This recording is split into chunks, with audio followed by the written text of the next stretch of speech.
Call Allah Yahweh, Ba'ashem Yahushai, Ba'ashem Rachakodash. And that's who this world ignorantly calls God and Jesus Christ in the ancient Paleo-Hebrew tongue.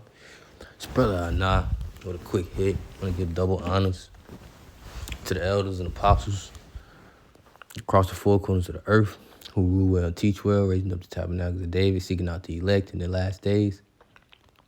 I want to give a big shout out to the elder men of Israel, Brother Kazak, whom I teach under. And shalom to the hopeful elect. And shalom to the few Akwaf that watch and believe in our testimonies, believing in the names Yahweh Bashim Yahushai. Shalom.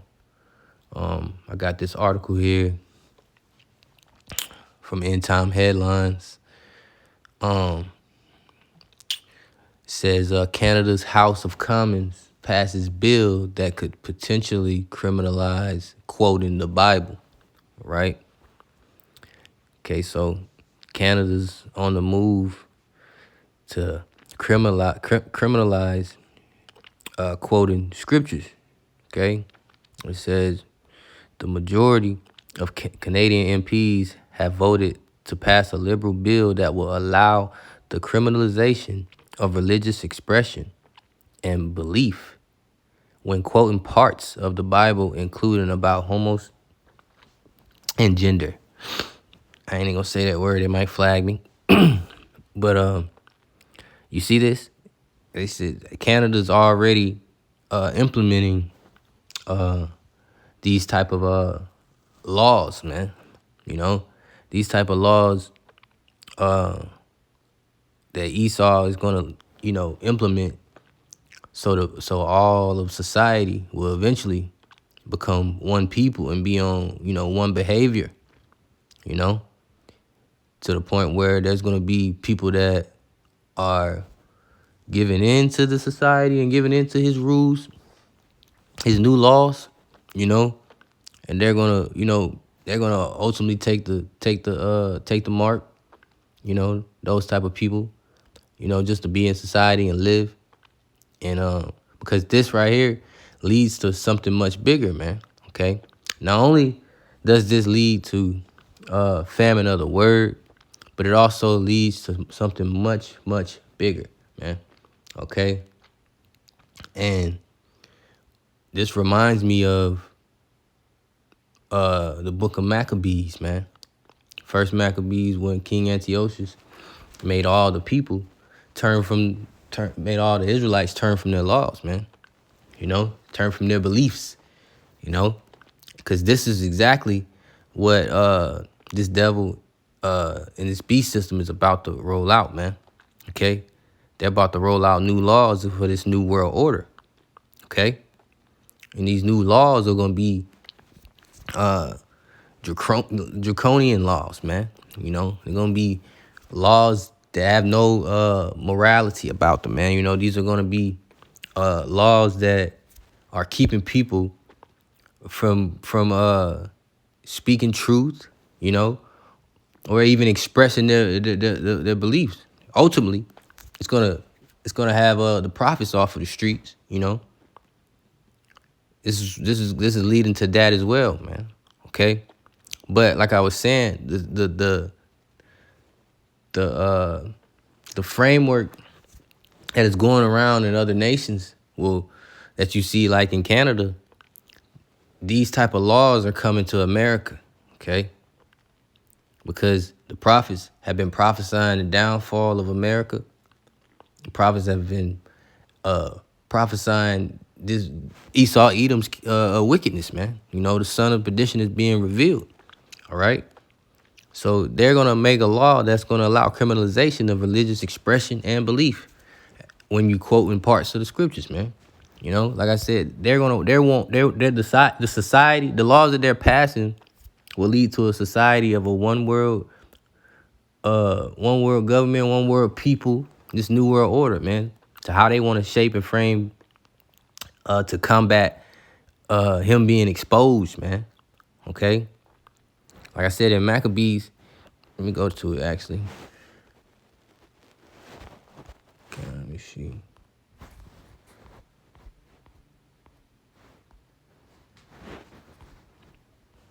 verse 40, I think 41. It says, more King Antiochus. It says, First Maccabees chapter 1 and 41, it says, moreover, King Antiochus wrote to his whole kingdom that all should be one people.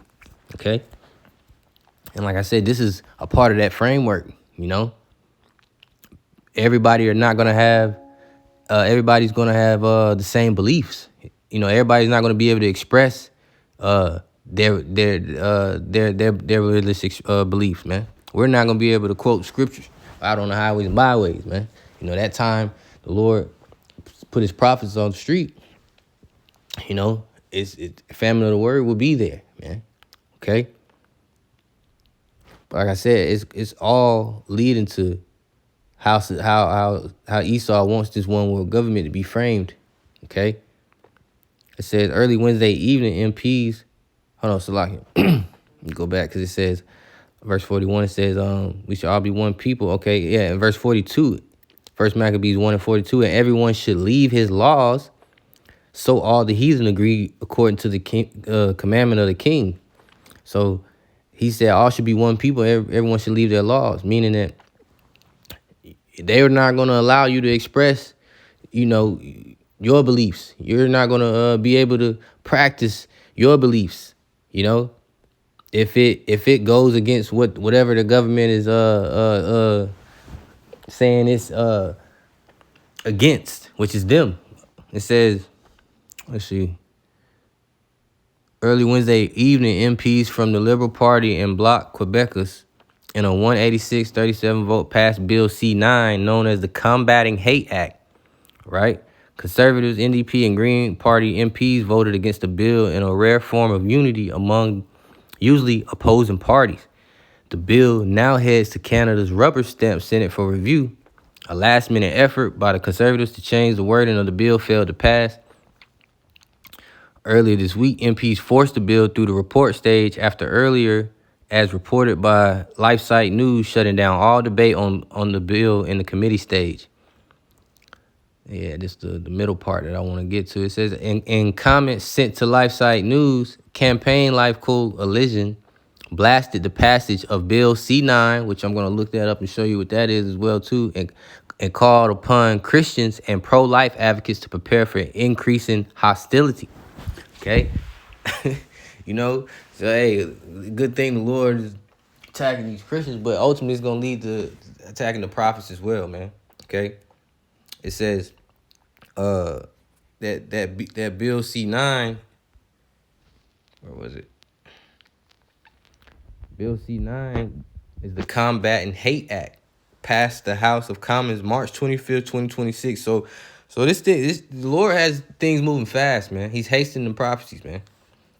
And he's moving very, very fast, man. Okay, it says, and it's moving to the Senate. It amends the criminal code to create new offenses for public display of hate symbols, hate-motivated crimes, and obstruction of religious cultural sites, while defining hatred as detestation or vilification.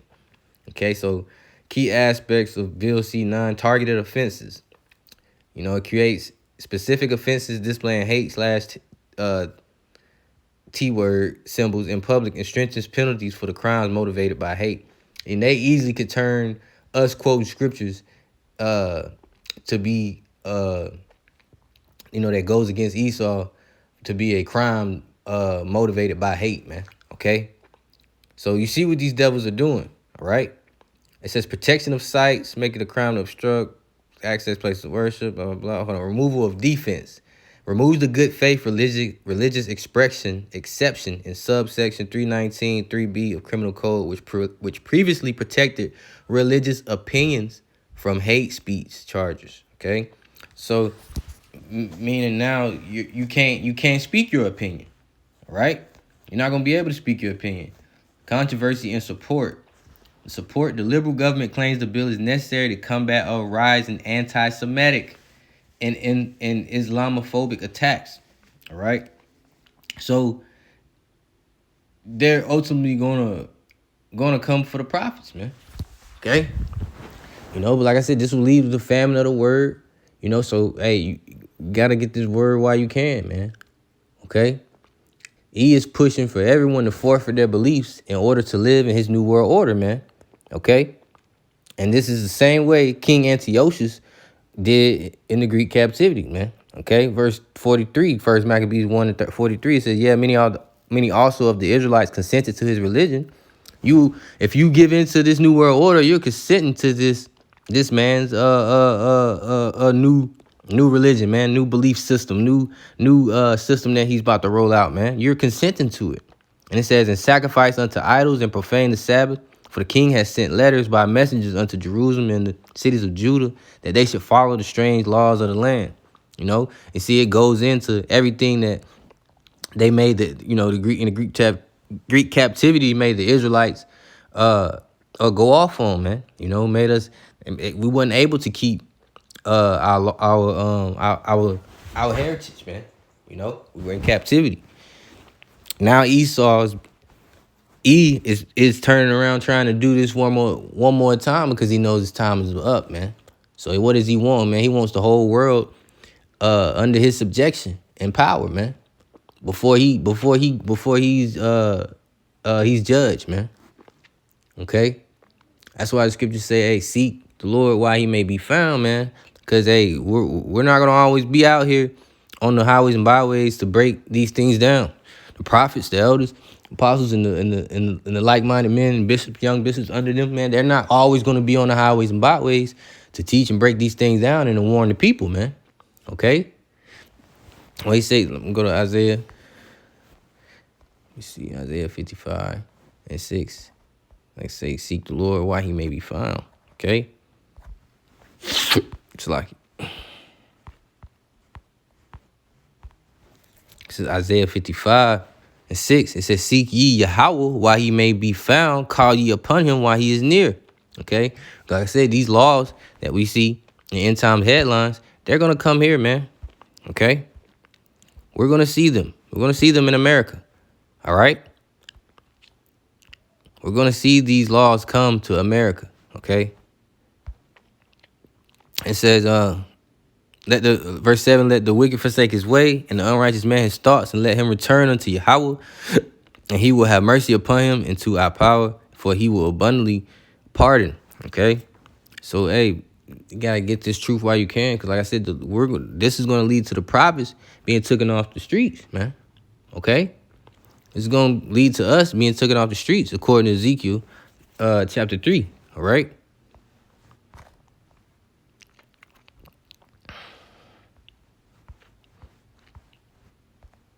Let's see, 3 and 25. 26. I'm going to just start at 25, okay? I'm start at 24. Ezekiel 3 and 24 says, then the Spirit entered into me, and set me upon my feet, and spake with me, and said unto me, go shut thyself within thy house. Okay? Because we're gonna be shut up in our houses, man. Once we're not allowed to speak the word, we're gonna be shut up in our houses. The Lord's gonna remove his prophets from off the streets, man. You know, the prophets shall be hidden. You know, because Esau is gonna be looking for the prophets when he come in like a flood, man. Okay? It says, verse 25, but thou, O son of man, behold, they shall put bands upon thee, and shall bind thee with them, and thou shalt not go out among them. And I will make thy tongue cleave to the roof of thy mouth, that thou shalt be dumb, and shalt not be to them a reprover, for they are a rebellious house. But when I speak with thee, I will open thy mouth, and thou shalt say unto them, thus saith the Lord Yahweh, he that heareth, let him hear, and he that forbeareth, let him forbear, for they are a rebellious house. You know, so, and like I said, the prophets have been warning y'all, preaching, you know, out of every city in Babylon, man, you know, even in other countries, man. Okay. And hey, they've been warning y'all. Okay. And now you see things are getting real close, man. Things about to take place, man. Okay. Yahweh Bashim Yahweh Shai is here, man. He's visiting the earth he made. You know, and we're about to see how we're about to witness true power of the Lord, man. Okay? We're about to witness true power of the Lord, man. These prophecies are speaking, man. Okay? And I'm gonna end it with this. This is Amos 8:11, it says, Behold, the days come, saith the Lord Yahweh, that I will send a famine in the land, not a famine of bread, nor a thirst for water, but of hearing the words of Yahweh. Okay? Hearing the words of Yahweh Ba'ashim Yahweh Shai, man. And like I said, like I read in chapter, the book of Ezekiel, man, his prophets, you know. That's how you hear the word by the mouth of his prophets, man. Okay? And once we're off the streets, you can't get this word no more, man. It's going to be a crying for wine in the streets, like the scriptures speak, man. They're going to be running to and fro trying to get answers, man. Okay? But that was the quick little article I did, man. Hopefully that was edifying. Until next time, Shalom.